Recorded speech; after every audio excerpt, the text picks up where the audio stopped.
નમસ્કાર, કચ્છ ભૂમિ ન્યૂઝમાં આપનું સ્વાગત છે। શ્રીરામનગર તલવાણા ખાતે શ્રી રૂડાણી પરિવાર કંઠી વિસ્તારનું સ્નેહ મિલન યોજાયું। આ સ્નેહ મિલનમાં નાની ખાખર, ભુજપુર, બિદડા, શ્રીરામનગર, કૈલાસનગર, મદનપુરા, દુર્ગાપુરના રૂડાણી પરિવારોએ ઉત્સાહભેર ભાગ લીધો હતો। આ સ્નેહ મિલનમાં નખત્રાણા, દેવપર, દેવીસર તેમજ ગુણાતીતપુર, ભચાઉથી પણ રૂડાણી પરિવાર પધાર્યા હતા। નખત્રાણા મધ્ય સુરધન શ્રી રણમલદાદાના સ્થાનકે ચાલતા વિકાસના કામો અને કામગીરીનો વિસ્તૃત અહેવાલ હોદ્દાદરોએ આપેલો હતો। આ સ્નેહ મિલનમાં શ્રી રૂડાણી પરિવારના પ્રમુખ શ્રી શાંતિભાઈ રતનસિંહભાઈ રૂડાણી મદનપુરા હાલે મુંબઈની વિશેષ ઉપસ્થિતિ રહી હતી। તેમણે પોતાના ઉદ્બોધનમાં જણાવ્યું હતું કે આપણી સંસ્થા ખૂબ પ્રગતિ કરી રહી છે। આ કાર્યક્રમને સફળ બનાવવા માટે યુવા તેમજ વડીલો અને બહેનોએ ખૂબ સારો સહયોગ આપ્યો હતો, જેમાં રસિકભાઈ રૂડાણી, મોહનભાઈ, કિશોરભાઈ, જગદીશભાઈ, રવજીભાઈ, વાલજી, રાજુભાઈ, ઈશ્વરભાઈ, દુર્ગાપુર, રીતેશભાઈ, રમેશભાઈ, મગનભાઈ, ઉજાસભાઈ, મુકેશભાઈ, નરસિંહભાઈ, મહેન્દ્રભાઈ વગેરે આગેવાનો ખાસ હાજર રહ્યા હતા। આ કાર્યક્રમનું સંચાલન નિલેશભાઈ રૂડાણી અને ડોક્ટર દિલપેશભાઈએ કર્યું હતું। આ સ્નેહ મિલનમાં દરેક ભાઈ બહેનોએ પોતાના મંતવ્યો રજૂ કરેલ। સંસ્થા હજુ વધુ કેમ પ્રગતિ કરે અને પરિવારમાં ભાઈચારો વધે અને એકતા જળવાઈ રહે તેના પર ભાર મુકાયો હતો। આ સ્નેહ મિલનમાં એકતા અને ભાઈચારાની ભાવના સ્પષ્ટ દેખાતી હતી। સૌજન્ય દાતાની પણ આ સ્નેહ મિલનમાં નોંધાઈ હતી। આ તકે દીપ પ્રાગટ્ય, સન્માન સહિતના કાર્યક્રમો યોજાયા હતા। આજે જે રૂડાણી સિરવી પરિવાર અખિલ ભારતીય કચ્છ કડવા પાટીદારનો એક પ્રોગ્રામ ઉજવાઈ ગયો, તેની અંદર વિશેષ ભાર મૂકવામાં શૈક્ષણિક અને ધાર્મિક અને સાંસ્કૃતિક ઉપર ભાર મૂકવામાં આવ્યો હતો। અને ઘણા સમય પછી આ વિસ્તારમાં બધાઓને એવો ઉત્સાહ હતો કે આવું એક ખૂબ સારું આયોજન થાય, એના માટે આજે આયોજન ગોઠવવામાં આવ્યું છે। તો પૂરો કંઠી વિસ્તારનો રૂડાણી સિરવી પરિવાર બધા હાજર છે મોટી સંખ્યામાં। અને વિશેષમાં કે દૂરથી કે નખત્રાણા તાલુકાથી અમારા પરિવારના વડીલો, મોભીઓ અને ગુણાતીપુરથી બી મોટી સંખ્યામાં અહીંયા બધા હાજરી છે। અને પૂરા કચ્છભર અને ભારતભરમાંથી બધાની હાજરી છે। માટે શૈક્ષણિક હોય કે ધાર્મિક હોય, એનામાં આ પરિવાર હંમેશા મોખરે રહ્યો છે અને હંમેશા આવા સારા કાર્ય કરતો રહે છે। આ એક સંદેશો લઈને અમે આ એક આયોજન કરવામાં આવ્યું હતું। વિશેષમાં તો કોવિડ પછી અમને આ એક પ્રેરણા મળી કે મુંબઈથી અમે અહીંયા ગામમાં આવ્યા તે સમય ઉપર બેસી ન રહેવા કરતાં બી અમે એક તળાવોના નિર્માણ ખર્ચે બી કરવામાં આવ્યા, એવા મોટા ચેક ડેમો બનાવ્યા। એના પછી અમને વિશેષ પ્રેરણા મળી અને એના પછી અમે ગ્લોબલ કચ્છની મુંબઈમાં સ્થાપના કરી। સ્થાપના કર્યા પછી ગ્લોબલ કચ્છમાં હું એક ટ્રસ્ટી તરીકે સેવા આપું છું અને ગ્લોબલ કચ્છના ઘણા બધા અહીંયા કાર્ય ચાલુ છે। અને વિશેષમાં કચ્છ જલધારા છે, જે સવજીભાઈ ધોળકિયાના માધ્યમથી આ કચ્છની અંદર અત્યારે 26 તળાવોના કામ ચાલુ છે। તો ધર્મની સાથે જળ સંચય, પર્યાવરણ આ કામ કરવું એ એક આપણી જવાબદારી હોય છે। ધાર્મિક સાથે જળ અને વૃક્ષ વાવવું એક આપણી જવાબદારી નિષ્ઠાપૂર્વક બધાઓને નિભાવવી જોઈએ। એના માટે ખાસ જે બી યોગ્ય પોતાની યથાશક્તિ હોય એ જરૂર આપવું જોઈએ। અને મોદી સાહેબના કહેવા પ્રમાણે કે માં કે નામ પે એક પેડ, તો બધાને એક વૃક્ષ કમ્પલસરી વાવવું જોઈએ। આ દરેક ગામ લોકોએ પ્રેરણા લેવી જોઈએ।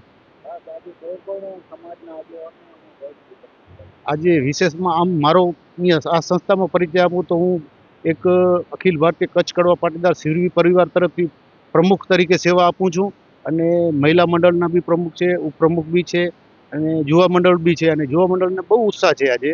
તો આ આયોજન એટલું સરસ બનાવ્યું છે અને સ્થાનિક શ્રીરામનગરના પ્રમુખ હોય, મંત્રી હોય, એમને પણ એટલો બધો સહયોગ આપ્યો કે તમારો જો રૂડાણી સિરવી પરિવારનો પ્રોગ્રામ થતો હોય તો અમારા ગામમાં કરો।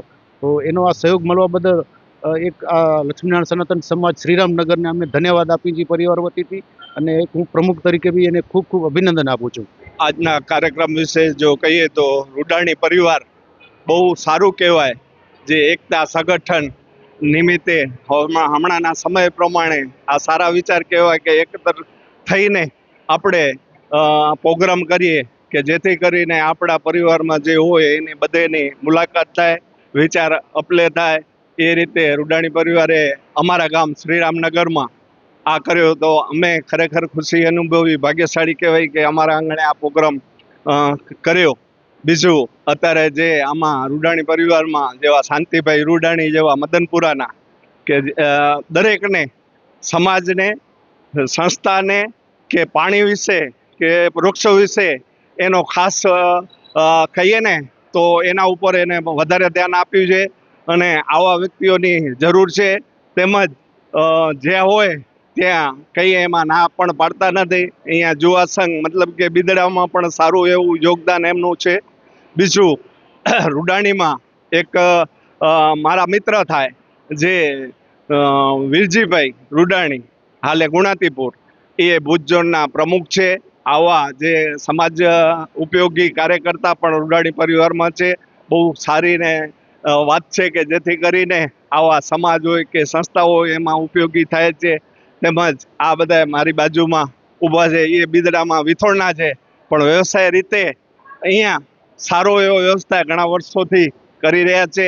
તેમજ આ બધા નાની ખાખરના એ અમે ભાઈઓની રીતે ભળીને રવજીભાઈ છે એ બધા અમે સામાજિક કાર્યક્રમમાં સાથે રહીને કરીએ છીએ.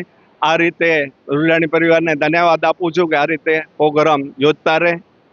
અસ્તુ. હા, મારું નામ રસિકભાઈ ખેસી રૂડાણી, આ મૂળ ગામ દેવપર અને હાલે બિદડા. હું અહીં 27 વર્ષથી વસવાટ કરું છું અને આ અમારું રૂડાણી પરિવારનું સ્નેહ મિલન આ અમારો પ્રથમ પ્રયાસ છે. તો અમે આજે અમને બહુ ખુશી થાય છે કે આટલી બહોળી સંખ્યામાં જે બધા આ લોકો મહેમાન લોકો પધારે અમારું આમંત્રણને માન આપીને.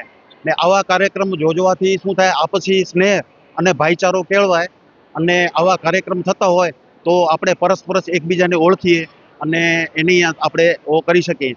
તો એટલા માટે આવા કાર્યક્રમો માટે જે અમારા જે પિતૃ સ્થાનક છે નખત્રાણા, તો ત્યાંથી અમને એવું હતું કે ભાઈ તમે એ લોકો આવો કાર્યક્રમ જોજો. તો અમે અહીંયા આવી એટલે બહોળી સંખ્યામાં અમારા બધા ત્યાંથી ટ્રસ્ટીઓ પણ આવ્યા છે અને આ બહુ સારો એવો કાર્યક્રમ આજે બધાએ માણ્યો અને બહુ સરસ એવો ઉજવણી થાય. ને અમારા અહીંયા સ્થાનિક જે અમારા શ્રીરામનગરવાળા ભાઈઓનો પણ બહુ અમને સપોર્ટ રહ્યો છે. તો એના માટે હું થેન્ક્સ કહીશ અને જે બધા અમારા પધાર્યા છે તો એના માટે બહુ બહુ ખુશીની લાગણી અનુભવું છું અને વારંવાર આવા કાર્યક્રમો થતા રહે એના માટે થેન્ક યુ, ધન્યવાદ. જય લક્ષ્મી નારાયણ. મારો પરિચય આપું તો હું ગુણાતીતપુરથી આવું છું. મારું નામ જયશ્રીબેન હરસુખભાઈ ગોપાલભાઈ રૂડાણી છે. આજનો આ જે રૂડાણી પરિવારનું સ્નેહ મિલન છે એ અમારું બહુ એકદમ આનંદિત રીતે અમે ઉજવ્યું એમ. અહીંયા આમ તો આપણે રણમલ બાપે બધા ભેગા થતા જ હોઈએ અષાઢી બીજના, પણ બધા અલગ અલગ ગામના હોય એટલે કોઈ એકબીજામાં કોન્ટેક્ટ ના હોય, પણ આ રીતે સ્નેહ મિલન થયું એટલે બધાએ સારી રીતે અહીંયા સ્નેહ મિલનમાં બહુ સારો બધાએ લાભ લીધો. અને એનામાં આપણે જોઈએ તો સશક્તિકરણ કર્યું અને સ્ત્રીઓને શસ્ત્ર દીક્ષા પણ આપણે આપીએ. અને બીજું સત્સંગ કે ધાર્મિકતાથી જોડાય બધા, કે આપણે ભગવાનથી જોડાયેલા રહેશું તો એ કે આપણે ગમે ત્યારે કોઈ પણ પરિસ્થિતિ હોય તો એમાં સમજણથી આપણે આગળ વધી શકીએ. એમ આપણને એમ થાય કે આવું કંઈક મુશ્કેલી આવે, બધા દિવસ સરખા નથી હોતા, પણ મુશ્કેલી આવે ત્યારે સ્થિર રહીએ, સત્સંગ હોય આપણા જીવનમાં તો. અને બેનો દીકરીઓને પણ આપણે એટલી જ ભલામણ આપીએ કે દીકરીઓ એમ કે માવતરને મોટા કરે અને આપણે એ રીતે સત્સંગમાં જોડાય, શસ્ત્ર દીક્ષા લે, એવી રીતે બધું આગળ વધે. ને આવા કાર્યક્રમ યોજાય એનામાં બધા સર્વે ભાગ લે કે હવે એમાં શું છે, ક્યાંય નહીં જઈએ તો ચાલશે એવું ન વિચારે, પણ ત્યાં આવે અને આવા બધામાં મેળાવડામાં લાભ લે. ને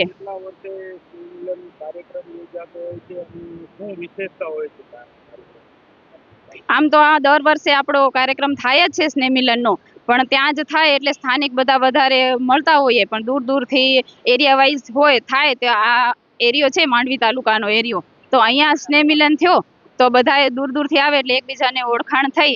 અને હજી પણ આવી રીતે ગમે ત્યાં ગામો ગામ અલગ અલગ આપણે કરીએ તો વધારે ને વધારે બધા લોકો લાભ લઈ શકે. એમ બસ સમાજના આગેવાનોને તો એ જ બધાને સારી રીતે આપણને કે એકબીજા હળીમળી અને સંપથી રહીએ અને આધ્યાત્મિકમાં આગળ આવીએ, શૈક્ષણિકમાં આગળ આવીએ, એવા સારા સંસ્કારો બાળકોમાં આવે એ વિશે સૌએ સારી એવા બધાને ઉદ્બોધન આપેલું છે. અને બધાએ પણ એવા કટિબંધ થયા છે કે અમે બધા આ રીતે એમ કે પરિવારને સાથે રાખી અને બધા આગળ વધીશું એમ. ને જે આપણને આ જે વાતો કરી એ બધા પોતાના જીવનમાં આચરણ કરીશું એમ, એવું બધાએ બાંયધરી આપી છે એમ. જય શ્રી લક્ષ્મીનારાયણ. મારું નામ પૂજા ભાવનાબેન શાંતિલાલ રૂડાણી. હું પુષ્પરથી આવું છું. મેં હાલમાં જ BCom with NCC and sports complete કર્યું છે. આજે અહીંયા કાર્યક્રમમાં મેં જોયું કે આ સ્નેહ મિલનમાં બધા લોકો ફોનથી દૂર રહીને બધા અહીંયા મળ્યા, બધા એકબીજા સાથે એકબીજાની ઓળખાણ થઈ. ઘણું જ સારું કાર્યક્રમ જોયું અમે અહીંયા કને. અમને પણ ખુશી થઈ. હું એક દીકરી તરીકે એવું એમ કહું છું કે અમને ઘણા બધા અમે ઓળખતા નહોતા, ઘણા અલગ અલગ જગ્યાએથી આવ્યા અને અમારી ઓળખાણ થઈ, અમે એકબીજાને ઓળખ્યા. ખૂબ સારી વાત છે. દર વર્ષે આવું સ્નેહ મિલન થાય છે. બહુ જ સરસ આ જે મોટા કર્તાઓ છે તે સારું કાર્ય કરી રહ્યા છે કે અમે જેનાથી ઓળખી શકીએ બધાને. પાછલા બધા કોઈ ઓળખતા નથી કે કોઈ સગાવાલા આપણે, તો આવી રીતે સ્નેહ મિલનમાં બધા એકબીજાને ઓળખી શકે અને ફોનથી થોડાક બહારે આવે. અને મેં સ્પોર્ટ્સ કર્યું છે એટલે મને એવું લાગે છે કે ના, સ્પોર્ટ્સમાં હું હમણાં જેનામાંથી બહાર નીકળી છું ઘણું જ એમ ફોનમાંથી દૂર રહીને સ્પોર્ટ્સમાં આગળ વધીને હવેનો યુગ બધો ફોનમાં ઘણો બધો આગળ વધી ગયો છે. એટલે આમ અલગથી કંઈક સ્પોર્ટ્સમાં એક આગળ વધવાની પણ મને એક ઘણી ખુશી થાય છે કે હું રૂડાણી પરિવારની દીકરી, હું સ્પોર્ટ્સમાં ઘણી આગળ વધી ને. Thank you. અને આ સેમિનાર બહુ જ સારું રહ્યું અમારું. સાથે સાથે વડીલો, યુવાઓ પણ જોડાયા, સાથે અમારી માતાઓ, બહેનો પણ સાથે જોડાઈ અને એને પણ ઘણો સ્ત્રી સશક્તિકરણ વિશેની માહિતી આપી અને ઘણું જ સમજાવ્યું કે આગળ સ્ત્રી સશક્તિકરણ વિશે ઘણી બધી માહિતી આપીને એના માટે પણ ઘણા બધાને જાગૃત કર્યા દીકરીઓને. એ માટે ધન્યવાદ.